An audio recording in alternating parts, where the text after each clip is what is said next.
Kita menengok sejarah sebentar. Sebelum Kopernikus menyatakan matahari pusat semesta, maka dunia ini konstanta matematika dan fisikanya tidak pernah stabil. Tidak banyak penemuan yang jenius karena semuanya banyak yang belum pasti. Matematika dan fisika itu ilmu pasti, belum menjadi ilmu pasti saat itu karena konstanta bilangannya tidak stabil. Ketika Kopernikus memberikan pernyataan matahari pusat semesta, dia dipenjara oleh gereja. Namun sahabatnya yang lain, Leonardo da Vinci, terinspirasi. Dia menjadikan nol patokan semesta di matahari dalam setiap perhitungan kalkulasi di dalam karya-karyanya. Membuat dia menemukan aha moment, yaitu semua mendadak menjadi pasti dan fix. Dia saat itu menciptakan lebih dari 6.000 paten karya-karya baru. Karena akhirnya ditemukan patokan tadi membuat konstantanya konstan atau diam. Dunia menjadi terang, illuminate, karena akhirnya semua ada patok yang diam.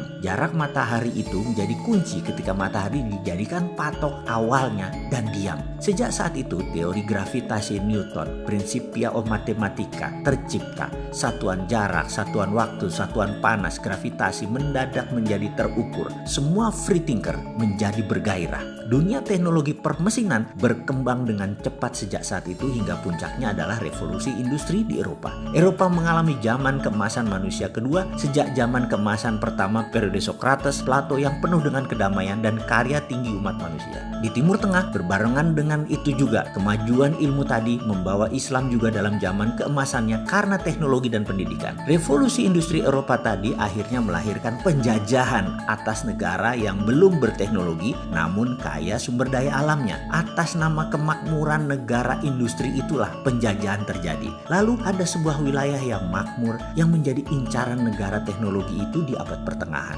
Wilayah itu mataharinya tercurah 95% dalam 1 tahun. Sumber airnya banyak dan memiliki pegunungan vulkanik dan tektonik yang panjang yang setiap saat memuntahkan sumber pupuk yang subur. Penduduknya bercocok tanam dan nelayan. Pelautnya handal. Pertaniannya sudah mengikuti musim serta sistem irigasi yang mumpuni dan juga punya budaya kesenian yang tinggi. Jika sahabat ingin tahu tingginya sebuah peradaban, lihatlah seninya. Eropa di masa jayanya, zaman Renaissance, alat musiknya terbuat dari senar, kayu bahannya. Biola, harpa, piano, drum.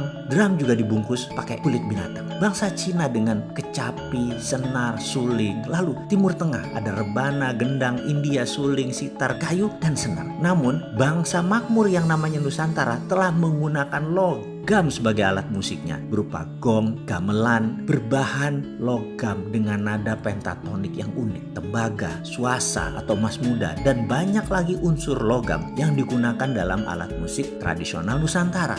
Di Nias, di Kutai, di Jawa, di Sulawesi, semua terdapat jenis alat musik berbasis logam. Budaya ini sudah ada ratusan tahun yang lalu. Budaya logam Nusantara sangat tinggi. Karena itu ketika Sunan Bonang memerintahkan apati geni, perintah mematikan api, budaya logam disimpan rapi. Semua api peleburan dimatikan, ditutup rapat. Sehingga ketika penjajahan datang di muka bumi Nusantara, bukan saja mereka ingin mencari rempah, namun pastinya mereka mencari budaya logam. Data tersebut hilang di telan bumi. Para sunan tahu penjajah tadi sekali lagi bukan mencari rempah. Ada yang lebih tinggi dari rempah, yaitu mereka mencari budaya logam. Cerita ini mungkin hanya folklore atau cerita rakyat. Namun cerita ini menyebar terus karena tradisi Nusantara adalah budayanya pitutur, bertutur, bukan budaya tulisan. Cerita ini adalah cerita yang biasa mbah-mbah saya ceritakan di malam hari Ba'da Isya di kampung saya dulu. Yang dilanjutkan begini, ada 2 perintah Sunan Bonang kala itu. Yang satunya lagi, yang kedua adalah nanti di generasi 17 setelah dirinya, tinitah sabdo sumurping geni, perintah sabda menyalakan api akan dilaksanakan. Sahabat, sesungguhnya saat ini adalah zaman keturunan ke-17 dari Trah Kasunanan. Jadi sekedar mengingatkan, waktu itu adalah sekarang. Hai, kamu tahu nggak sih? Pakai Dinaran, kalian bisa beli emas dengan biaya 10.000 aja loh.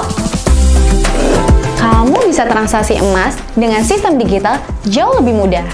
Beli emas, belanjakan emas, ambil emas, beri atau transaksi emas bisa dimanapun kalian lakukan.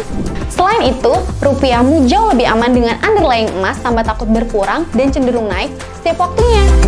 Di Dinaran, setiap rupiahmu bernilai emas. Jadi, download Dinaran sekarang juga.